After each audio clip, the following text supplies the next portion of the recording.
नमस्कार तथा हार्दिक स्वागत छ आर्ट अफ टिचिङ युट्युब च्यानलमा। म विदुर हरि आचार्य। आजको यो भिडियो सामग्रीमा म यहाँलाई एउटा महत्त्वपूर्ण विषयवस्तु लिएर उपस्थित भएको छु, जस अन्तर्गत सामुदायिक विद्यालयका माध्यमिक, निम्न माध्यमिक र प्राथमिक तीनवटै तहका स्थायी शिक्षकहरूको बढुवा सम्बन्धी व्यवस्था के रहेको छ भन्ने विषयमा अथवा यसका आधारहरू के हुन्, कुन आधारमा कति अङ्क छुट्याइएको छ, यसका सम्पूर्ण आधारहरूका बारेमा अथवा शिक्षक सेवा आयोग नियमावलीले गरेको व्यवस्था सम्बन्धमा विस्तृत रूपमा म यहाँलाई जानकारी दिनेछु। यो विषयवस्तुले शिक्षक सेवा आयोगद्वारा सञ्चालन हुने माध्यमिक, निम्न माध्यमिक र प्राथमिक तीनवटै तहका शिक्षक पदहरूको खुला प्रतिस्पर्धात्मक लिखित परीक्षाका लागि साथै 25% आन्तरिक बढुवाको परीक्षाको लिखित परीक्षाका लागि र सम्पूर्ण यस सम्बन्धी जानकारी राख्न चाहने शिक्षक वर्गहरूका लागि यो महत्त्वपूर्ण सामग्रीको रूपमा रहनेछ।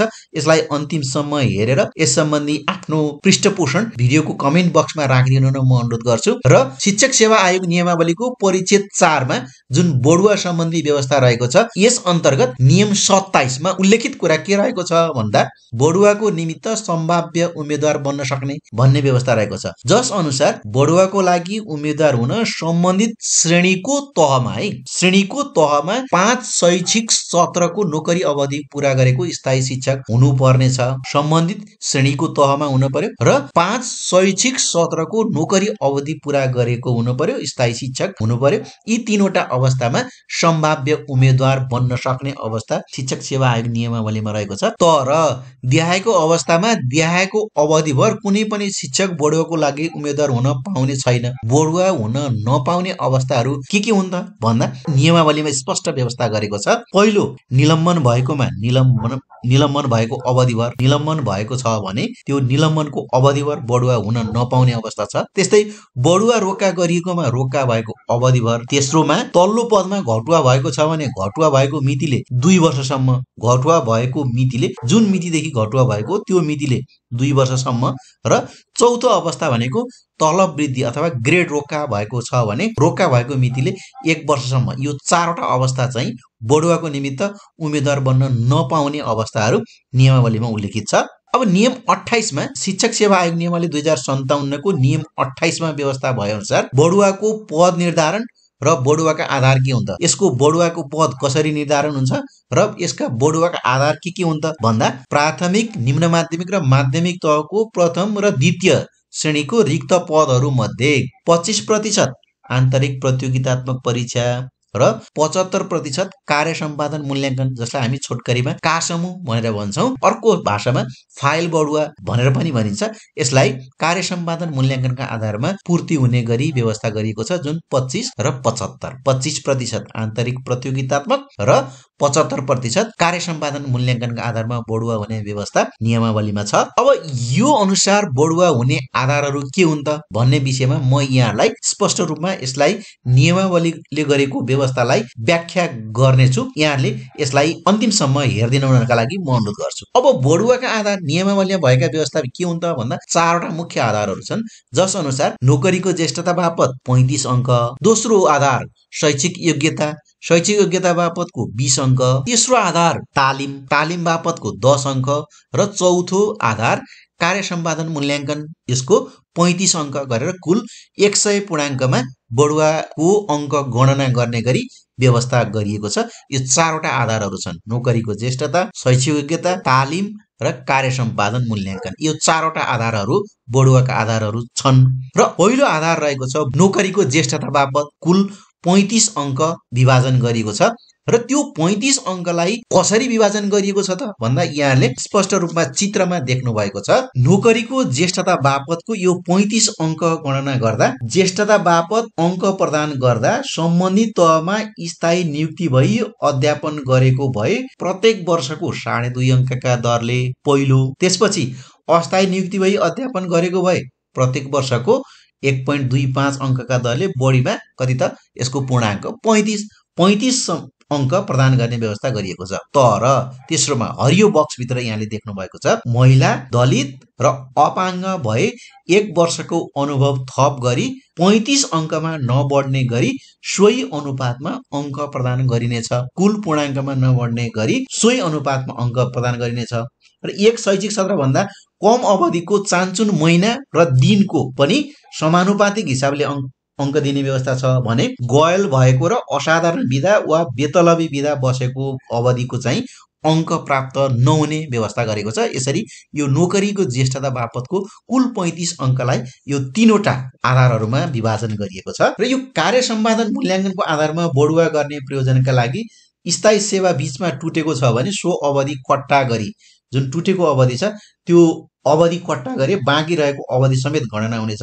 तर चाहिँ त्यो टुटेको अवधि चाहिँ तलब नपाउने गरी विद्यालयमा अनुपस्थित रहेको अवस्था हो भने त्यो अवधिलाई काम गरेको अवधिमा मानिने छैन भनेर नियमावलीमा स्पष्ट व्यवस्था गरेको छ। अब दोस्रो भनेको शैक्षिक योग्यता बापतको कुल 20 अङ्कलाई यो दुईवटा आधारहरूमा विभाजन गरिएको छ, जुन न्यूनतम शैक्षिक योग्यता र माथिल्लो योग्यता भएर विभाजन गरिएको छ। शैक्षिक योग्यता बापत अङ्क प्रदान गर्दा सेवा प्रवेशका लागि तोकिएको न्यूनतम शैक्षिक योग्यता बापत प्रथम श्रेणीको लागि 15 अङ्क, द्वितीय श्रेणीका लागि 13 अङ्क र तृतीय श्रेणीका लागि 11 अङ्क दिने व्यवस्था गरिएको छ भने न्यूनतम शैक्षिक योग्यता भन्दा माथिको शैक्षिक उपाधि हासिल गरेको भए एक शैक्षिक उपाधिसम्मको लागि प्रथम श्रेणीका लागि 5 जुन हरियो बक्सभित्र यहाँले देख्नु भएको छ, दोस्रो श्रेणी द्वितीय श्रेणीका लागि 4 र तृतीय श्रेणीको लागि 3 अङ्क दिने व्यवस्था गरिएको छ भने कुनै शिक्षकले न्यूनतम शैक्षिक योग्यता भन्दा माथिल्लो एक भन्दा बढी उपाधि हासिल गरेको अवस्था छ भने शिक्षकले रोजेको कुनै एउटा उपाधिको मात्रै अङ्क प्राप्त गर्ने व्यवस्था गरिएको छ भने यदि श्रेणी खुलेको छैन, शैक्षिक योग्यता बापत श्रेणी खुलेको छैन भने द्वितीय श्रेणी बराबरको अङ्क दिने गरी यो शैक्षिक योग्यताको दोस्रो आधार जुन बढुवाको आधार दिएको छ शैक्षिक योग्यता बापतको अङ्कलाई विभाजन गरिएको छ। अब तेस्रो तालिम छ। तालिममा यहाँले देख्नु भएको छ जुन रातो बक्स र हरियो बक्स भित्र यहाँले देखिरहनु भएको छ 10 महिने वा सोभन्दा बढी अवधिको तालिम भनेर दिएको छ। सम्बन्धित तह वा सोभन्दा माथिल्लो स्तरको शिक्षणसँग सम्बन्धित 10 महिना वा सोभन्दा बढी अवधिको मान्यता प्राप्त तालिम प्राप्त गरेको भए प्राथमिक शिक्षाको हकमा 400 पूर्णाङ्कको शिक्षा विषय लिएर प्रवेशिका परीक्षा उत्तीर्ण गरेको भएमा तालिम बापत प्रथम द्वितीय र तृतीय श्रेणीका लागि क्रमशः 7, 6 र 5 अङ्क प्राप्त हुनेछ भने यदि श्रेणी खुलेको छैन अथवा श्रेणी नखुलेको तालिम छ भने द्वितीय श्रेणी बराबरको अङ्क दिइनेछ र शिक्षा विषय लिएर प्रवीणता प्रमाणपत्र वा सोसर स्नातक तह वा सोसर वा स्नातकोत्तर तह उत्तीर्ण गरेको सम्बन्धित तहको शिक्षकलाई तालिम बापत 7 अङ्क ननाग्ने गरी न्यूनतम योग्यता र तालिम बापतको दुवै अङ्क प्राप्त हुने गरी व्यवस्था गरेको छ। र सम्बन्धित तह वा श्रेणीका लागि तोकिएको पेशागत विकास तालिम रहेछ भने जुन हरियो बक्समा यहाँले देख्नु भएको छ तोकिएको पेशागत विकास सम्बन्धी कम्तीमा 1 महिने सेवाकालीन तालिम प्राप्त शिक्षकलाई श्रेणीका आधारमा प्रथम द्वितीय र तृतीय श्रेणी बापत 3, 2 र 1 अङ्क प्राप्त हुने व्यवस्था छ भने यो पेशागत विकास तालिमको लागि शिक्षकलाई मनोनयन गर्दा जुन 1 महिने पेशागत विकास तालिम छ त्यो तालिममा सहभागी हुनका लागि शिक्षकलाई मनोनयन गर्दा वरिष्ठताको आधारमा गरिनेछ भन्ने व्यवस्था नियमावलीले गरेको छ। अब अर्को आधार रहेको छ कार्य सम्पादन मूल्याङ्कन। कार्य सम्पादन बापतको कुल 35 अङ्कलाई यो 4वटा आधारमा विभाजन गरिएको छ जस अनुसार कार्य सम्पादन मूल्याङ्कन गर्नका लागि शिक्षक सेवा आयोग नियमावलीमा व्यवस्था भएको जुन अनुसूचीमा व्यवस्था भएको छ त्यो कार्य सम्पादन मूल्याङ्कन फारम भरिएको हुनुपर्छ, त्यसलाई प्रयोग गरेको हुनुपर्छ र सबैभन्दा पहिलो यो कार्य सम्पादन जुन अनुसूची 1 बमोजिमको कार्य सम्पादन मूल्याङ्कन छ त्यसलाई मूल्याङ्कन गर्दा पहिलो चाहिँ सिकाइ उपलब्धि रहेको छ जस अनुसार पहिलो चाहिँ अध्यापन गरेको सम्बन्धित विषयमा विद्यार्थीले प्राप्त गरेको उपलब्धि लाई दिएको छ। यसमा अध्यापन गरेको सम्बन्धित तहमा विद्यार्थीले प्राप्त गरेको उपलब्धि बापत 15 अङ्कमा नबढ्ने गरी प्रति वर्ष बढीमा 3 अङ्कका दरले पछिल्लो 5 वर्षको अङ्क गणना गरिने छ भन्ने व्यवस्था गरेको छ। यसमा आफूले अध्यापन गरेको विषयमा प्राप्त गरेको सबैभन्दा बढी साप्ताहिक घण्टी अथवा क्रेडिट आवर पढाएको विषयलाई आधार मान्ने व्यवस्था गरेको छ र यसले अथवा अध्यापन गरेको विषय भन्नाले कुनै पनि शिक्षकले त्यसरी पढाएको विषय एकभन्दा बढी भएमा सम्बन्धित शिक्षकले रोजेको विषयलाई दिइनेछ भन्ने व्यवस्था गरेको छ।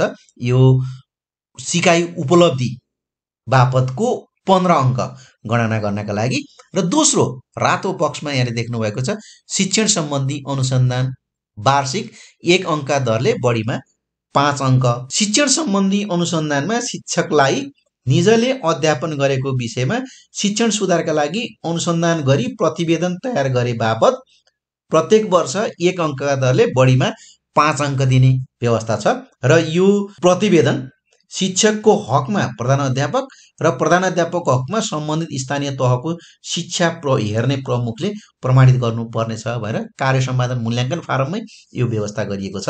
र कार्य सम्पादन मूल्याङ्कन बापतको अङ्कलाई विभाजन गरिएको अर्को आधार रहेको छ विशेष जिम्मेवारी। विशेष जिम्मेवारी भन्नाले विद्यालयको प्रधानाध्यापक, सहायक प्रधानाध्यापक, अतिरिक्त क्रियाकलाप संयोजक, विशेष जिम्मेवारी पाएका शिक्षकहरूलाई प्रत्येक वर्ष 1 अङ्कका दरले बढीमा 5 अङ्क दिइनेछ भन्ने व्यवस्था छ। जुन यहाँले कार्य सम्पादन मूल्याङ्कनमा गरिएको व्यवस्था अनुसार विशेष जिम्मेवारीका त्यहाँ जिम्मेवारीहरू दिएको छ।